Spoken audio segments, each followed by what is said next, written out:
now we are coming to a topic, diet in cirrhosis patient with renal failure.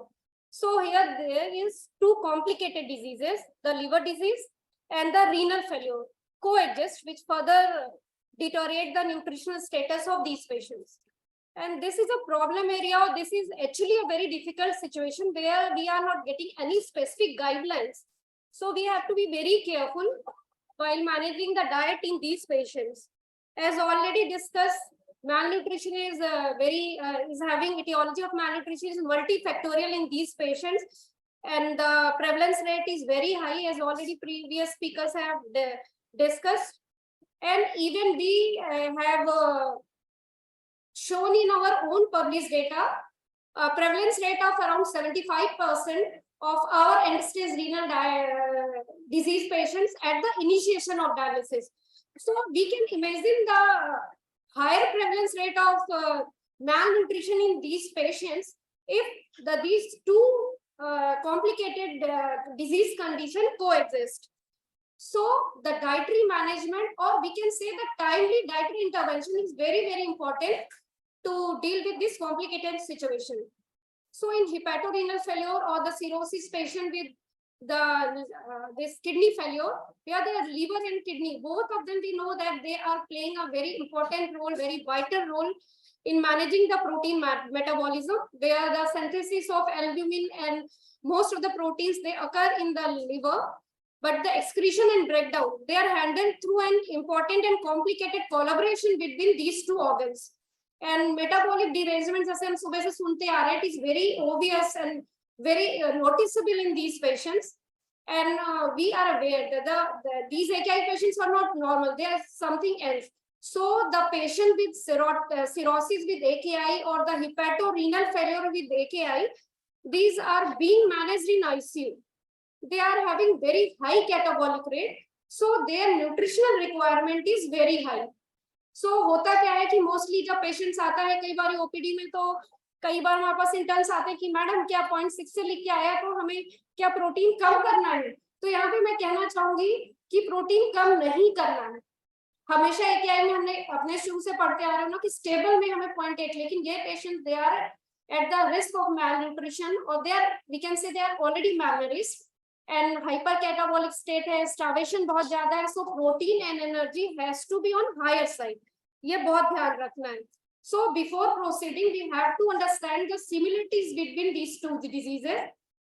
Both of them are end-stage organ disease. Malnutrition सुबह से देखना, it is very common, 80% तक prevalence rate है, and sarcopenia is very common, though it is more noticeable in the liver disease as compared to kidney disease. Carbs and fat are predominant source of energy to spare protein. Sarcopenia है, malnutrition है, so हमें carbs और fat restriction नहीं करना है, so that we can spare the protein for the purpose they are meant for. Salt sodium requirement is also same in both the condition, has to be low, which we will discussing in the subsequent slides. And micronutrient deficiency is also very important. It has to be tackled through appropriate, adequate, and timely dietary intervention, because this is the only key component to deal with this complicated or the special situation. And there are challenges when the cirrhosis is presenting with the renal failure, because failure of these two organs they can show the profound of more pronounced changes. Both the organs can affect the macronutrient metabolism independently, or जब साथ में है तो फिर we can imagine the derangements in these things. There may be some additional impact because of the hepatorenal syndrome together, and already हमने पढ़ा कि भी cirrhosis है, especially decompensated cirrhosis में ascites है, electrolyte disbalance है, फिर again when renal failure is also associated with these conditions, then we can see the more heightened electrolyte imbalance. And again, when these patients on dialysis, then we have to take care of the nutrition losses in the dialysis also, so that we can compensate the losses. जैसे there are many in HD and PD, कोई भी तरह की dialysis हो रही है, और if the patient is undergoing CRT, जो renal replacement therapy है, continuous renal replacement therapy है, या SLET है, तो बहुत सारे अच्छी है कि क्रिएटिनिन कम करते हैं, बट नुकसान ये भी होता है कि बहुत सारे इंपॉर्टेंट जो वाटर सॉल्ट विटामिन्स है, प्रोटीन है, स्पेसिफिकली कुछ अमीनो एसिड्स के लॉसेस भी होते हैं, तो protein requirement will be more higher to compensate these losses and to prevent the malnutrition. So there are certain micronutrient derangements is also there, like there could be hyponatremia, hypernatremia, hypokalemia or hyperkalemia. Hyperphosphatemia is also common in patients on dialysis.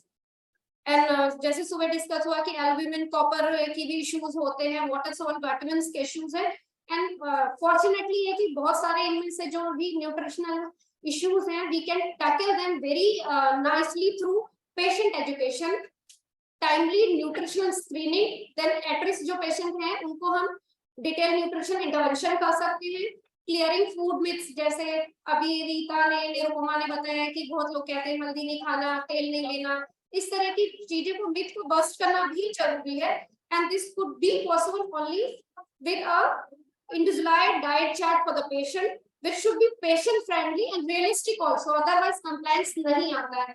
जैसे सुबह director sir ने कहा था कि we should take care of patient likes and dislikes only rather than giving a कि एक printed दे दिया, we are not bothered about उसकी लाइफस्टाइल क्या है, वर्किंग आवर्स कितना है, तो हमें प्रॉपर डाइट हिस्ट्री लेना है, देन उन्हें डाइट चार्ट देना so that we can increase the compliance also. So the dietary goal in hepatorenal failure or the cirrhosis patient with renal failure should be to prevent malnutrition and sarcopenia through adequate and well-balanced diet, minimize ascites, maintain the electrolyte balance, especially sodium and potassium. Meanwhile, we have to improve the quality of life also and decrease any risk of infection because वो further हमें complications कर सकता है. And amino acid derangements is quite commonly seen in patients. They have decreased branch chain amino acid concentration and increased aromatic amino concentration, and to prevent HE also. So the emphasis here should not only to improve the quantity of diet, we have to take care of quality of diet also, and we are well aware that a good meal plan with appropriate diet choices based on the likes and dislikes of the patient can help us in minimizing the build of waste products like urea, creatinine, fluid or can be avoided, and we can minimize the ascites also. It also helps to improve the functional as well as nutritional status of the patient, and it also preserve the muscle mass, lean body mass को preserve करने में help करता है. But one point to keep in mind is that there is not a fixed or standard diet chart for each and every patient. We have to monitor the each and everything of our patient, then we need to give the individualized diet chart for the patients. So in this combo pack, the liver produces more nutritional impact, but when liver and kidney fails, बहुत सारे issues आते हैं ना कि हमें protein बढ़ाया या नहीं बढ़ाया, तो अपने ये ध्यान रखना है कि प्राइमरी डिजीज अगर लीवर है तो हमें माइक्रो न्यूट्रिएंट यानी कैलोरी, प्रोटीन, फैट जो होता है it has to be tailored to liver failure, and micronutrients and fluids or anything else excreted by kidney due weightage is given to the renal failure. So अभी sir ने बताया था कि ascites है, edema है, तो हमें एग्जैक्ट वेट पता नहीं चलता है, और हम अगर करंट वेट से पेशेंट का कैलोरी रिक्वायरमेंट्स कैलकुलेट करेंगे तो हम ओवरबोर्ड जा सकते हैं, पेशेंट बहुत ही लीन है तो हम कम भी कर सकते हैं, मतलब हम उसको कम कैलोरीज दे सकते हैं, because most of the time ये जो हेपेटोरेनियल एकेवल पेशेंट्स होते हैं they have ascites, they have edema and fluid overload also. So हमें ड्राई वेट कैलकुलेट करना है जो कि प्री ascites वेट अगर है, आइडियल बॉडी वेट जैसे सुबह शिल्पी जी ने बताया था कि 21 to 22 BMI के करस्पॉन्डिंग जो वेट होता है that is ideal for the Indian patients. और एम्पेरिकली करेक्टेड बॉडी वेट जैसे सर ने बताया था कि 5% हमें माइल्ड एसाइटिस में, 10% हमें मॉडरेट और 15% हमें सीवियर एसाइटिस में माइनस करना है. अगर पेशेंट ग्रॉस फ्लूइड ओवरलोड के साथ है तो फर्दर हमें 5% माइनस करना है, उसके बाद ही हमें कैलकुलेट करना है. और कोई पेशेंट अगर डायलिसिस, अगर पेरिटोनियल डायलिसिस में है तो 2 लीटर फ्लूइड ऑलरेडी पेशेंट के एब्डोमेन में, पेरिटोनियल कैविटी में होता है, तो पोस्ट ड्रेन वेट उसने 2 लीटर डाला, जब ड्रेन करते वो वेट लेंगे. And for the patients on haemodialysis then post dialysis weight should be used for such patients. Then it has already been discussed that it is a state of isolated starvation, and these patients are coming with reduced RQ. So we have to plan a diet of 30 kilocalorie per kg and protein of 1.2 gram, and maintenance of nutritional status is required. And if we need to improve the nutritional status, then we have to go overboard. Then we can go up to 35 or even more. And a protein requirement should not be less than 1.5 gram per kg per day. And for the patients who are on CRRT or SLED, जैसे बताया protein losses, amino acid losses बहुत ज़्यादा होते हैं, तो for that purpose to minimize that losses, we have to give a protein intake of at least 1.5 to 2 gram per kg of ideal body weight. Patient का recall लेंगे और gradually बढ़ाएंगे. And restriction of protein intake is not recommended in cirrhosis patient with renal failure. So next time से कोई ऐसा patient आता है तो please 0.6 gram 35 to 40 gram protein की डाइट नहीं देना, तो हायर देना है टिल उसको हाइपरकेटाबोलिक स्टेट में है. And vegetable proteins या dairy proteins, studies have documented that they are better tolerated because they have low level of जो aromatic amino acids होते हैं. And also the vegetarian proteins, they are rich in dietary fiber, so they are more beneficial for this group of patients. But only issue is that the long-term use of such diets, they are maybe associated with the lower intake of energy, protein, calcium, and iron. So both the guidelines, the EASL or the SPEN guideline for liver diseases, as well as the National Kidney Foundation DOKI guidelines, now the 2020, they recommend the combination of the vegetarian as well as the animal protein, depending upon the preference of the patient. वो vegetarian है, non-vegetarian है, हमें एक mixed protein बनाना है ताकि जो हमारे vegetarian protein को जो हम एक साथ लेते हैं तो उनकी जो biological value या quality of protein है, that will be much better, so that we can adequately provide the patients with adequate amount of essential fatty essential amino acids as well as total protein. एक चीज ध्यान रखना है कि while you are planning the diet, increasing the protein, balance has to be maintained for the serum sodium, potassium, and phosphorus also. So this Rita has already covered BCA, and the moreover एक अच्छी बात है कि BCA proteins जो branched amino acid can be used safely for our AKI patients also. So as far as other micronutrients as concerned, carbohydrates should not be restricted in these patients. And 20 to 30% of the calories should come from the fat, and preference should be given to MUFA and PUFA. Trans fat should be as minimum as possible. It should not exceed more than 1% of total calories. And providing sufficient energy in terms of carbs and fat is very important to spare the protein. जब तक carbs और fat नहीं होंगे तो protein अपना काम नहीं कर पाएगा. So ये सारी चीजें बताते हैं कि कोई ऐसी गाइडलाइंस या कोई रैशनल नहीं है कि हमें उबला हुआ खाना देना है, because fat is very very important. Diet palatable बनाता है, एपेटाइट ऐसे ही खराब है. हमें essential fatty acids, unless until diet is rich in fat, patient will not gate adequate amount of essential fatty acids. And also जैसे कि बात होती है कि बात जितने लीवर में मेटाबॉलिज्म फैट्स और विटामिन्स का होता है, already patient is having deficiency of vitamin D specially.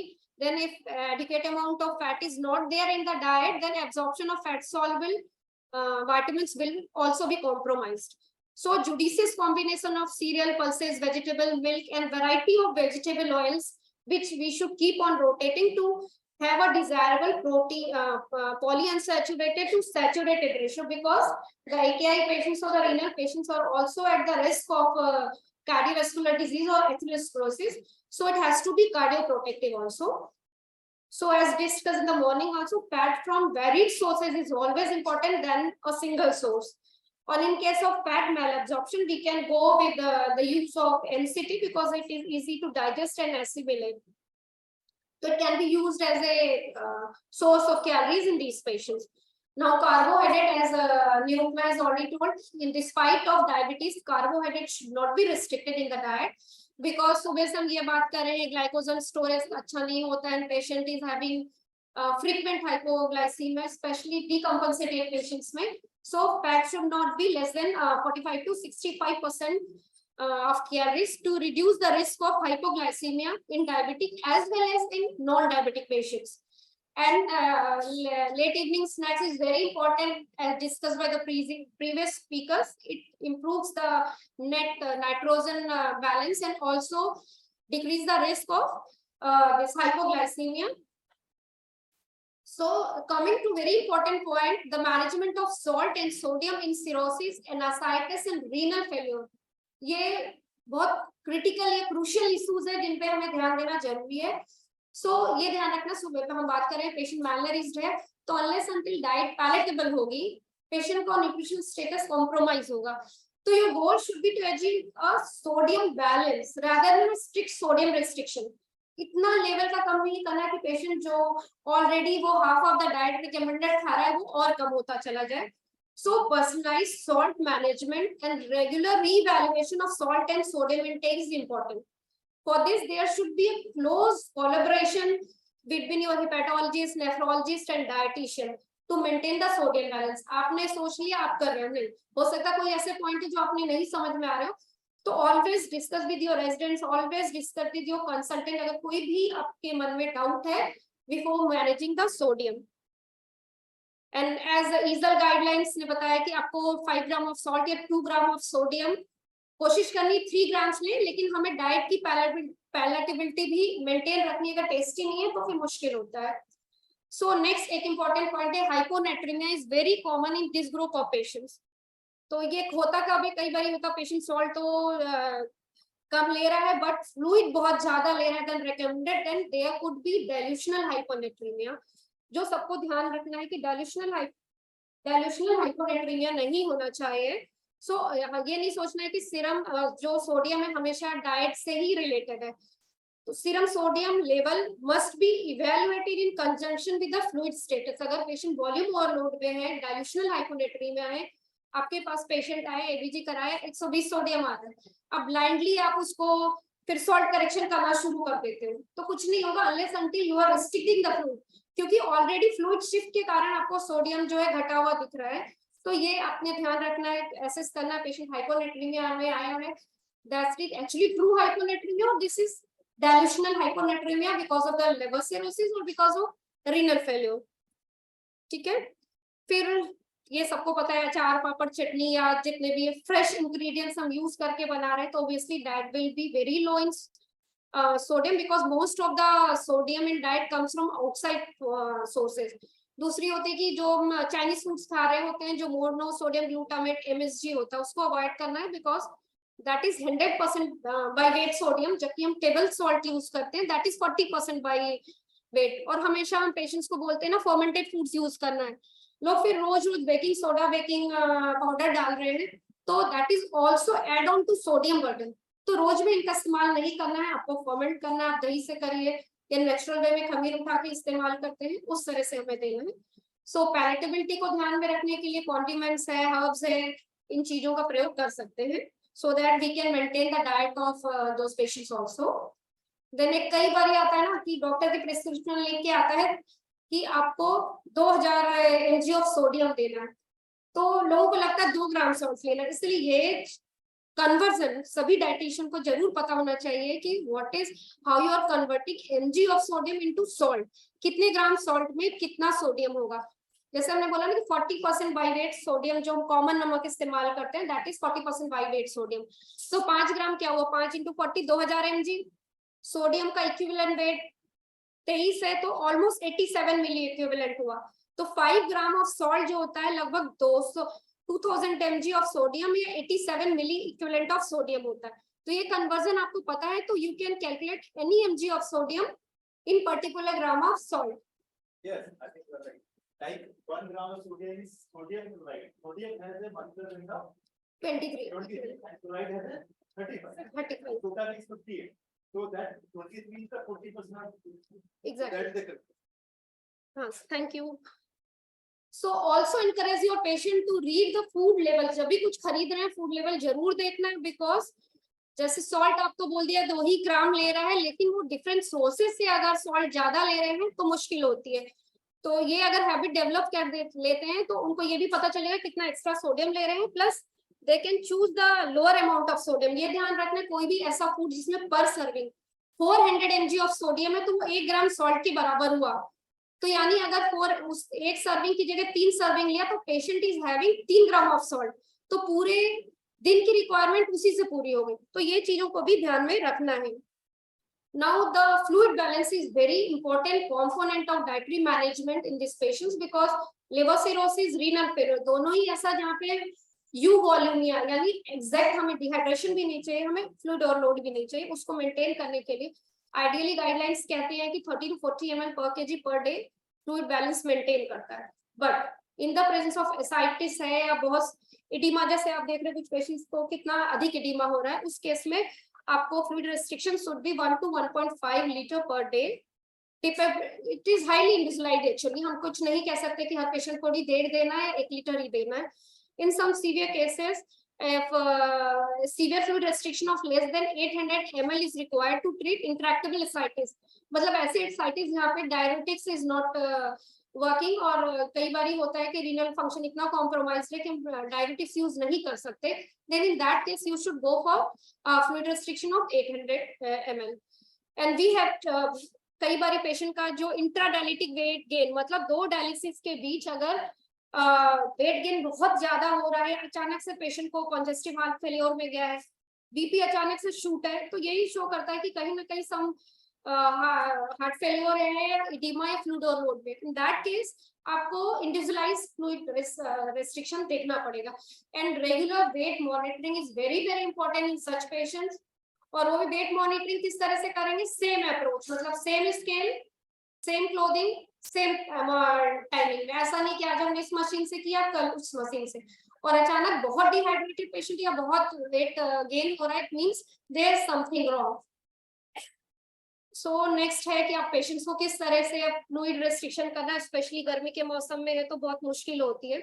तो पेशेंट को आप बता रहे हो 500 ml दूध, तो उसकी जगह आप छेना दे सकते हो उसका बना के, आप हंग कट दे सकते हो, आप थिक दाल या ग्रेवी है वो गाढ़ी करके आप फ्लूइड अलाउंसेस यहाँ से बचाओगे, so that patient can use it for drinking. Next होता है दवा खाने के लिए, जब मील टाइम लिक्विड है, मील के साथ जो पानी ले रहा है उसके साथ है, रादर देन अलग से ले रहा है। तो कई सारी ऐसी चीजें हैं जिस तरह से आप जो है फ्लूइड रेस्ट्रिक्शन को पेशेंट को इस तरह से मैनेज करना है कि उसका डाइटरी इंटेक भी जो है कॉम्प्रोमाइज ना हो। देन नेक्स्ट इम्पोर्टेंट जो माइक्रोन्यूट्रिएंट है दैट इज पोटेशियम, क्योंकि हमें hyperkalaemia can also be very dangerous as well as hypokalaemia is also dangerous. तो we have to make a balance. जैसे जो नेशनल किडनी फाउंडेशन की गाइडलाइंस है वो कहती है कि हमें डाइटरी जो पोटेशियम उसे इस तरह से एडजस्ट करना है कि potassium should be between 3.5 to 5.4, हमें हाई और लो दोनों अवॉइड करना है। बिकॉज ये वाले जो पेशेंट्स है हाइपर, यूजुअली जो पोटेशियम स्पेयरिंग डायबिटिक्स में है उनमें हाइपरकैलेमिया बहुत कॉमन है, और जो एकेआई पेशेंट्स हैं they themselves are at the risk of hyperkalemia and hypokalemia. Same time hyperkalemia has to be avoided because it can sometimes may precipitate HE. So in case of hyperkalemia you have to take a detailed history from the patients and you also need to review the medicine prescription. जब भी doctor कहता है just आप शुरू हो जाते हो बनाने, एक बार देखो किस तरह के डायबिटिक्स पे है या कोई ऐसे ड्रग्स तो नहीं चल रहे हैं जो पोटेशियम बढ़ा रहे हैं। अगर 6 या उससे पेशेंट आया है तो देखो, फिर ये देखना होता है पेशेंट कोई बहुत हाई पोटेशियम फूड्स तो नहीं ले रहा है, क्रॉनिक कॉन्स्टिपेशन तो नहीं है, कोई ब्लीड तो नहीं है, हाइपरग्लाइसीमिया, कई बार पेशेंट हाइपरग्लाइसीमिया के साथ आते हैं, that could be one of the reason for hyperkalemia in these patients. There are certain drugs like ACE inhibitors, ARBs जो कि नेफ्रोलॉजी में बहुत कॉमन है। देन अगर GFR बहुत कम है, पेशेंट एन्यूरिक है, ये देखना है। और सॉल्ट सब्स्टिट्यूट मोस्टली पेशेंट में, मतलब 18 साल मुझे पीजीआई में हो रहे हैं dealing with nephro and cardio, में देखती हूँ पेशेंट्स का पोटेशियम बढ़ा है, हिस्ट्रीली इज नॉट टेकिंग, फल नहीं खा रहे फल का रस, बट क्या हो रहा है वो सेंधा नमक खा रहे हैं, सॉल्ट सब्स्टिट्यूट ले रहे हैं। जैसे मैंने यहाँ दिखाया है कि 100 ग्राम में 200 यानी 5 ग्राम भी सॉल्ट ले रहा है, 10 MEQ तो यहीं से आ रहा है। तो ये भी एक हिस्ट्री, टोटल डाइट आप 30 MEQ कर रहे हैं, 10 यहाँ से आ रहे हैं, ये सब चीजों से भी देखना है। जैसे पॉटलोड चलता है 15 ml में आपका 20 MEQ आ गया, तो ये सारी चीजें भी आपको टोटल पोटेशियम इंटेक में कंसीडर करना, राइट। नाउ एक चीज इसलिए बोलूंगी, मोस्टली ये मैं देखती हूँ डाइटिशियंस ना पेशेंट का 3.5 भी कई बार पोटेशियम होता है तो भी लीचिंग करते हैं। Leaching is not always suggested. जब हाइपरकैलेमिया है पेशेंट को तभी लीचिंग करनी है, क्योंकि आप कम पोटेशियम पे भी लीचिंग कंटिन्यू करा रहे हो तो patient can land up into hypokalaemia, that is also very dangerous.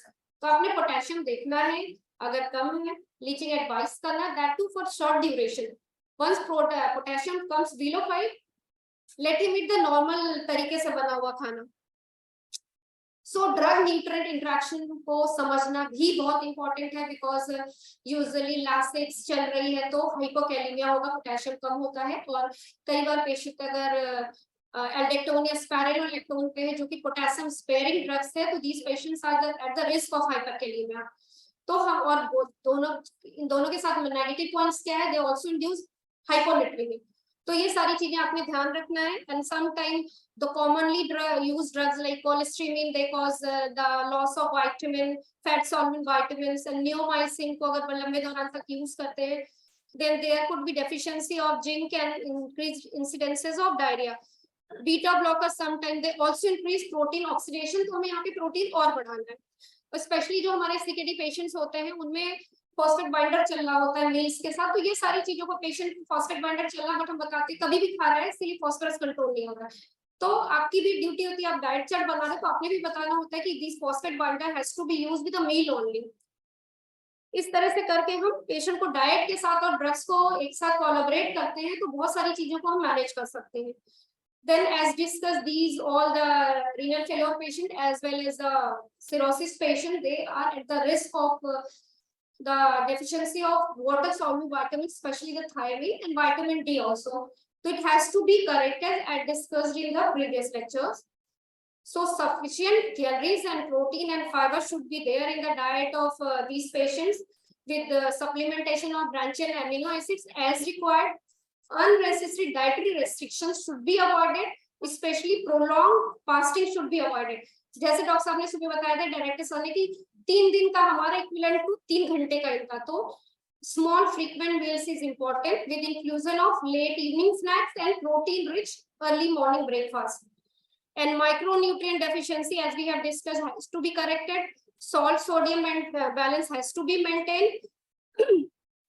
If hypokalemia is there, then potassium has to be high. Hyperkalemia hai, so we need to lower the potassium.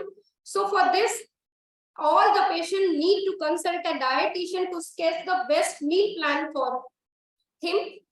So to conclude, malnutrition is very common and highly prevalent in these group of patients, and the coexistence of the renal failure or the hepatorenal failure make it further worsen. So individualized dietary chart is the mainstay for these patients. It has to be patient friendly, it has to be patient centric and realistic meal plan which the patient can easily follow. A regular follow-up is very important with diet data. एक दिन आपने diet chart बना दिया वो नहीं है, हमें changes होते हैं। तो हमारे डाइट लिखने पे पीजीआई में हम लोग कहा है कि पेशेंट को हमेशा कहते हैं डॉक्टर साहब को दिखा के रिपोर्ट्स के साथ आपको हमेशा, so that we can modify the diet depending upon the weight status, electrolytes and everything. So it is very important to identify the nutritional deficiency before they become clinically evident. यानी शुरू में अगर हम malnutrition को पकड़ लेते हैं तो easy होता है intervene करना, और it also helps to prevent the malnutrition from setting in through periodic assessment of nutritional status, and close collaboration within the team is very important. So we need to create a tailor-made, patient-friendly, realistic meal plan rather than imposing कि भैया ये diet chart है follow करो, वो कर रहा है नहीं ये नहीं पता। So लास्ट में मैं एक बनाया है कि कैसे आपको एक एल्गोरिथम बनाने की कोशिश की, कैसे आपको प्रोसीड करना है when a patient of cirrhosis with, आपको डिटेल्ड पहले तो आप न्यूट्रिशन स्क्रीनिंग करोगे, टाइम नहीं है, फिर जो रिस्क पेशेंट है उनका डिटेल असेसमेंट करना है, calorie of 30 to 35, protein of 1.2 to 1.5, then diet optimize करना है थ्रू स्मॉल फ्रीक्वेंट मील्स। आप रेसिपी और मेन्यू सजेशन दे सकते हो, डिपेंड की पेशेंट किस एरिया का है, वो उनके यहाँ किस तरह की डाइट चलती है उसके हिसाब से। BCA supplementation is also important. Fluid has to be maintained and overboard भी नहीं करना, में डिहाइड्रेशन में भी नहीं लाना, लेकिन यहाँ पे यूजुअली पेशेंट फ्लूइड ओवरलोड के साथ है। Then sodium has to be followed. Not more than 5 grams of salt is needed. In some case, we have to restrict it to 3 grams or further low. Hyponatremia as well as hypernatremia has to be tackled. and potassium has to be maintained. Thank you.